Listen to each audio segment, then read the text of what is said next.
Hello प्यारे विद्यार्थियों, मैं आपका साथी दिनेश हूँ। चलो तो हम आज शुरू करें मेवाड़ के राजस्थान इतिहास के बारे में। मेवाड़ के राजस्थान इतिहास के बारे में। मेवाड़ के राजस्थान इतिहास पहले अगले वीडियो में हमने पढ़ा था गुर्जर वंश प्रत्यार राजस्थान, गुर्जर वंश प्रत्यार। अब हम आगे पढ़ रहे हैं राजवंश, राजस्थान के राजवंश। तो दूसरा है मेवाड़, मेवाड़ का इतिहास। मेवाड़ के इतिहास में हम पढ़ेंगे मेवाड़ का इतिहास, साम्राज्य, वंश और राजा। मेवाड़ का इतिहास, मेवाड़ का प्राचीन नाम है मेदपाट, प्रगवाट, शिवजनपद। हालांकि हम आगे मेवाड़ के प्राचीन नाम पढ़ेंगे, अलग अलग क्षेत्रों के प्राचीन नाम पढ़ेंगे। अब ये है मेवाड़ का राजस्थान इतिहास। जो पहला शासन है वो है गुइल वंश। पहली स्थापना मेवाड़ के राजस्थान इतिहास में पहली स्थापना राजवंश की जो है मेवाड़ के गुइल वंश राजवंश। हम पढ़ रहे मेवाड़ के गुइल वंश। गुइल वंश के जो संस्थापक माने जाते, वो है बापा रावल। तो गुइल वंश की जो स्थापना की है वो है बापा रावल। बापा रावल ने 1734 ईस्वी में मान मौर्य को हराकर चित्तौड़ पर अधिकार किया था। बापा रावल की जड़ है जो मानी जाती है इडर गुजरात से। इडर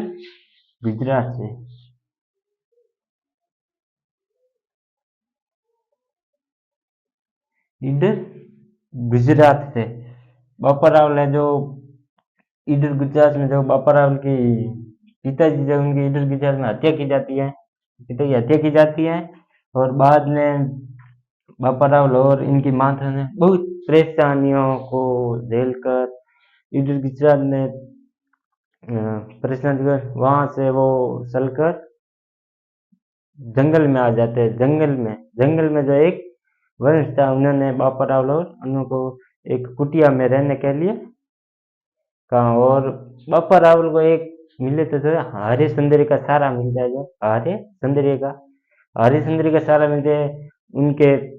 वहां पर बापा रावल है जो गाय वगैरह सराने का काम करते थे। धीरे धीरे बापा रावल बड़े हुए और वहां के शासन में थे मान मौर्य। वहां के शासन जो मान हुए, और मान मौर्य को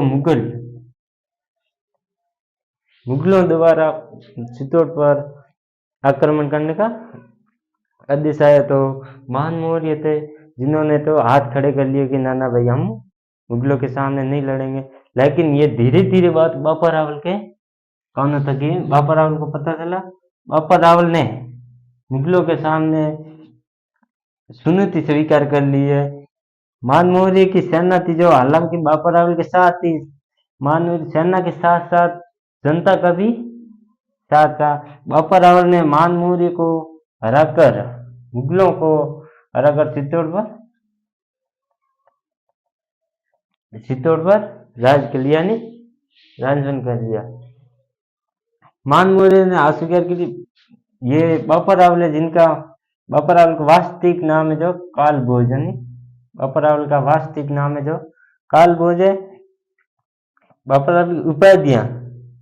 बापा रावल की उपाधियां जो हिंदू सूरज राजगुरु तकवे। बापा रावल ने जो पहली राजधानी बनाई थी वो थी नागंदा, जो उदयपुर में स्थित है। बापा रावल ने मेवाड़ में सोने के सिक्के चलाए। तो पहली बार मेवाड़ में जो सिक्के चलाए थे वो चलाए थे बापा रावल ने। पहली बार जो सिक्का था वो था 115 ग्रैंड का, 115 ग्रैंड का था। जो गुइल वंश की मतलब बापा रावल से पहले भी हालांकि स्थापना मानी जाती है, जो 1766 ईस्वी में स्थापना मानी जाती है, जिसकी शाखाएं थी जो 24 शाखाएं थी, और इसको सूर्य वंश हिंदू माने जाते थे।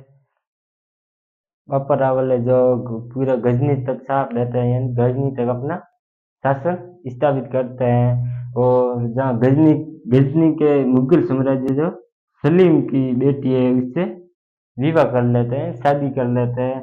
और गजनी पर अपना शासन स्थापित कर वहां पर अपने भाई को राजवंश सौंप देते हैं। गुइल वंश का जो पहला राजा था वो था बापा रावल। बापा रावल के बाद में है अल्लट या अल्लू रावल। अल्लू रावल जो मेवाड़ में नौकरशाही की स्थाई की स्थापना की। पहला स्थाई की स्थापना की, नौकरशाही की स्थापना की। आहड़ को उदयपुर की दूसरी राजधानी में उदयपुर को दूसरी राजधानी बना। पहली राजधानी बनाई थी वो थी नागंदा उदयपुर, जो बनाई थी बापा रावल ने। और दूसरी राजधानी बनाई है वो है अल्लू रावल।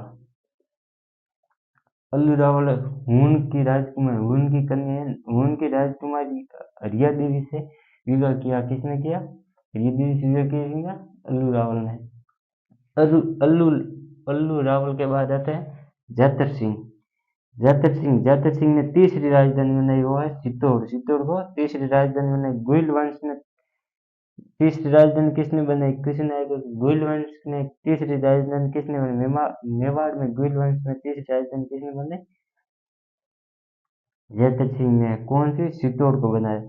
और जैतर सिंह ने भूतला का युद्ध जो 1227 ईस्वी में जो जैतर सिंह और इल्तुतमिश के बीच हुआ था, जिसमें इल्तुतमिश की मृत्यु हो जाती है और जैतर सिंह विजय प्राप्त कर लेते हैं। इस युद्ध की जानकारी किस ग्रंथ में मिलती है? शायद हमीद मद मर्दन ग्रंथ है, जो किसके द्वारा लिखी गई है? जय सिंह सूरी के द्वारा ग्रंथ लिखी गई। फोर्थ नंबर पर चौथे नंबर पर आते हैं रतन सिंह राजतंत्र खास ठीक ठाक मतलब नहीं रहा। वो रहा है 1302 से 1303 तक। 1302 से 1303 तक। 1303 ईस्वी में अलाउद्दीन खिलजी का मेवाड़ पर आक्रमण होता है। यानी कि रतन सिंह, आपने वो कहानी पढ़ी होगी पद्मावती वाली। जैसे कि रतन सिंह का एक पंडित था जो था राजचेतन था, जिसकी नजर पद्मावती पर बुरी नजर थी और वो पद्मावती को साथ था, इसलिए उन्होंने रतन सिंह राज दरबार से बाहर कर दिया। और वो राजदूत चेतन था वो मुगल साम्राज्य के जो था अलाउद्दीन खिलजी को जाकर कह देता है कि चित्तौड़ के रतन सिंह वहां पर पद्मावती बहुत ही सुंदर और यंग मतलब ऐसे करके कुछ और बातें करता है। और अलाउद्दीन खिलजी एक बार रतन सिंह के वहाँ गेस्ट बनकर आते हैं और वो इच्छा करते हैं कि पद्मावती को बताओ, रानी को बताओ। और बाद में वो हजर नियुक्त हो जाता है और वो कहता है कि पद्मावती को साथ भेजो। यानी कि रतन सिंह जब गेट पर छोड़ने जाता है अलाउद्दीन खिलजी को, तो वो रतन सिंह को गिरफ्त में कर लेता है कि अगर रतन सिंह को छोड़ना है तो पद्मावती को हमारे राज्य में भेजो, ऐसा बोलता है। तब तब वहां के सेनापतियों ने कहा कि पद्मावती आएगी, लेकिन वो 1610 रानियों के साथ आएगी। 1600 रानियों के साथ आएगी। फिर पद्मावती ना, हालांकि वहां पर सेनापति जो 1600 सेनापति भेजे थे, जो बोगी में मतलब कंधे पर 600 कंधे उतार लेके जाते बोगी में 16, तो वहां पर सेनापति गए थे और रतन सिंह को छुड़ा कर लेकर आ गए। लेकिन ये बात बहुत ही बुरी लगी अलाउद्दीन खिलजी को। अलाउद्दीन खिलजी वो मुगल साम्राज्य वो बहुत ही मतलब विस्तार और नियत शक्तिशाली था। उन्होंने फिर चित्तौड़ पर आक्रमण कर लिया, यानी रतन सिंह आक्रमण कर लिया, चित्तौड़ पर आक्रमण कर लिया। फिर बाद में मेवाड़ में जो शाखा यानी जो राजा सेनापति उन्होंने तो केसरिया कर लिया था और रानियां थी वो जोर कर ली थी। यानी अलाउद्दीन खिलजी ने मेवाड़ पर आक्रमण कर लिया था और 1300 शाखा पहला मेवाड़ का पहला शाखा है वो ये शाखा हुआ था। और राजस्थान का सेकंड दूसरा शाखा था।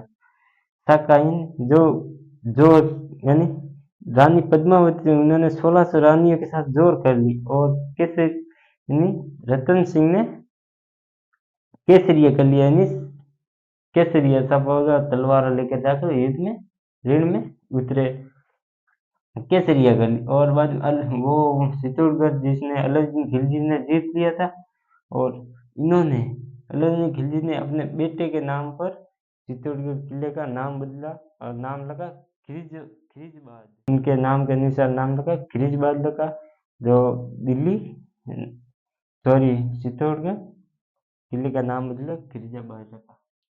हम थोड़ा बहुत देखेंगे पद्मावती के बारे में। पद्मावती है जो है सिंगल द्वीप की राजकुमारी। सिंगल द्वीप है श्रीलंका में, सिंगल द्वीप की राजकुमारी है और उनके पिता का नाम है गंधवर्धन सेन। उनके पिता का नाम क्या है? गंधवर्धन सेन है।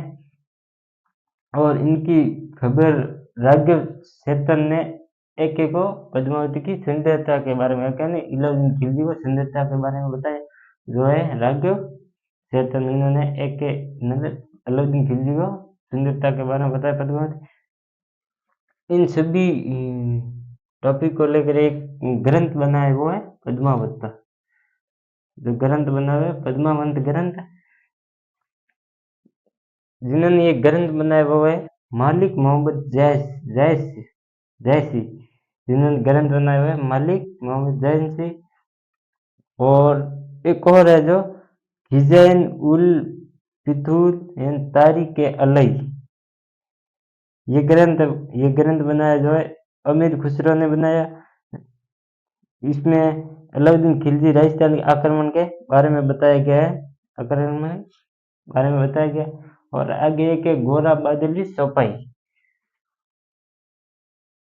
गोरा बहादुर वो जो रतन सिंह के बहादुर सेनापति जो युद्ध में लड़े, जिन्होंने रतन सिंह के साथ केसरिया किया, केसरी किया वो तो गोरा गोरा बहादुर की सफाई।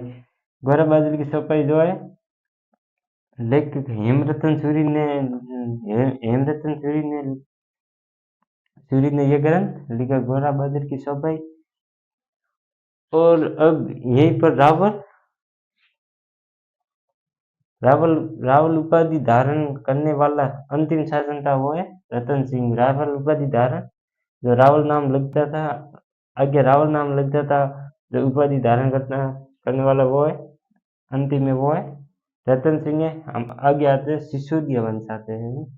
सिसोदिया आगे मतलब सिसोदिया वंश के आगे उपाधि लगेगा और ये अंतिम। चलो तो